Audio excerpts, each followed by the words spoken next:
Good evening, everyone. So I think I would like to say that preparing myself for this talk, I had this strange feeling of life flashing in front of your eyes. And now I know it's called the PechaKucha. So when you think about how to express yourself and what does it mean to say 20 seconds, 20 slides, I will start here. 300 years ago, more than 300, 1452, this man-made island was built in the bay where I was born in Montenegro. 300 years, people were throwing stones day by day, hand by hand, to build the island. And when they built the island, they built a church dedicated to Madonna.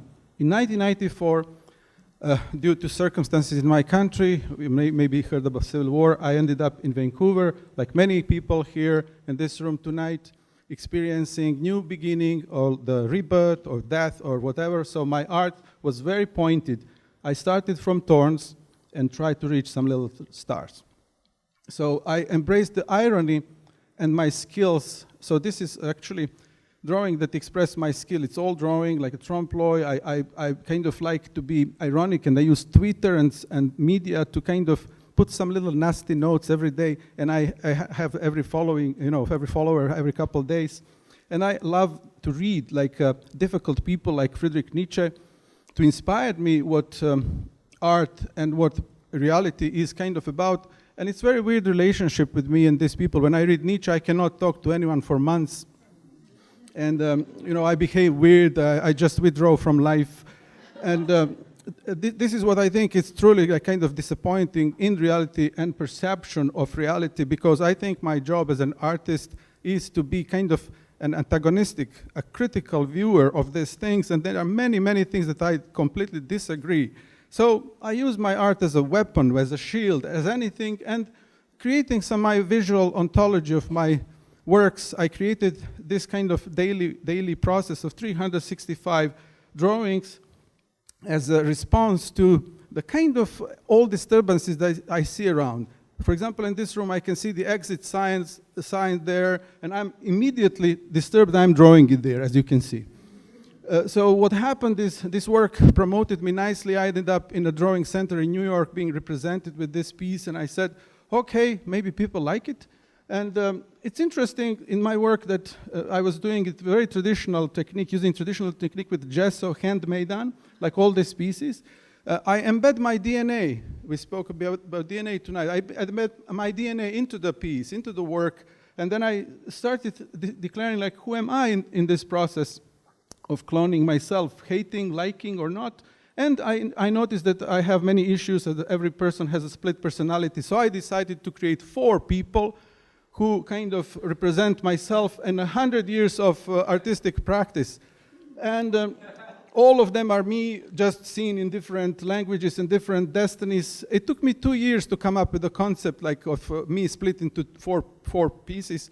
And then this is the exhibition as a result in a Seymour Art Gallery in North Vancouver. Nobody understood this exhibition, and I said, that's exactly what I wanted. And then I was so excited with the idea of not being understood. And I continued living in this sense, just enjoying the way that art could be totally misinterpreted.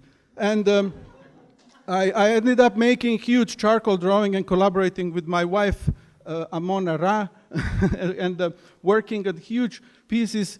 Actually, this obsessiveness in working large-scale project gave me some kind of therapeutical release, but also guided me into understanding charcoal as a totally anti-digital material, and I kind of entered into the world of post-digital world of anti-new media, analog, whatever we call it, with the charcoal.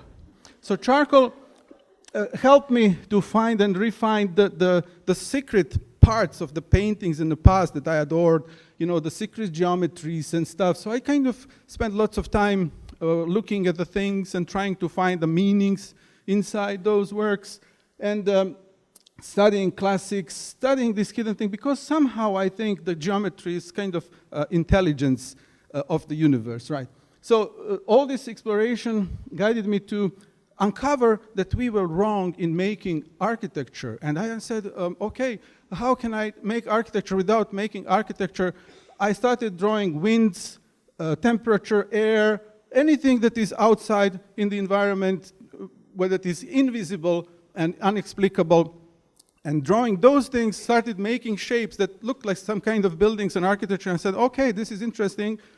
And actually, it guided me to believe that all this technology is actually needs some kind of philosophical background. And Gilles Deleuze, my favorite philosopher, was writing a lot about space and art, and he said you can do everything with the space except cutting it, and that's exactly what I did.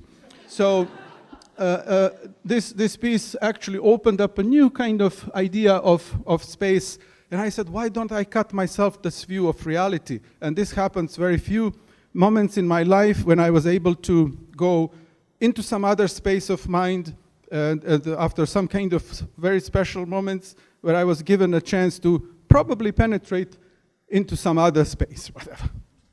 In Vancouver, this August 15th, I'm going to throw the stone into the water and invite citizens of Vancouver to actually make a little performance and little thing, and that would be make an island in Vancouver. So this is going to be the final project in August 15, 2313. I hope some of you will be there to celebrate. Yeah, so let's hope. I'll throw the stones, and if you start throwing your things there, maybe one day we'll build the island. Yeah. Thank you.